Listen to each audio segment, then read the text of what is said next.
Hello guys, আসসালামু আলাইকুম। তবে ভাইজান যে গাড়িটা দেখতেছেন, গাড়িটার নামটা পরে বলতেছি। এই গাড়িটার ক খ গ গহ বগিগুলো হয় ইঞ্জিনের পর থেকে সামনের দিকে এসি হয়, আবার পিছনে চলে যাবে নন এসি। তবে দাদা ভাই,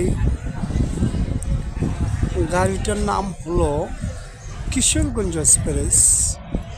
ঢাকা কমলাপুর স্টেশন থেকে 1 নাম্বার ফেলার পাম্প থেকে গাড়িটা 10টা 30-এ ঢাকা কমলাপুর স্টেশন ত্যাগ করেছে। তো দাদা ভাই, চ্যানেলটা আমাদের একটা অবশ্যই সাবস্ক্রাইব করবেন যদি ইউটিউব থেকে দেখেন, আর ফেসবুক থেকে দেখলে অবশ্যই দাদা ভাই ফলো করবেন, লাইক শেয়ার করতে ভুলবেন না। তবে দাদা ভাই, গাড়ি সম্পূর্ণ তথ্য পাবেন এই চ্যানেলে। যে কোনো গাড়ি চলে যাক কমলাপুর স্টেশন থেকে সম্পূর্ণ খবর পাবেন। তো আপনাদের যাত্রা ভবন সুন্দর হোক, নিজের প্রতি খেয়াল রাখবেন।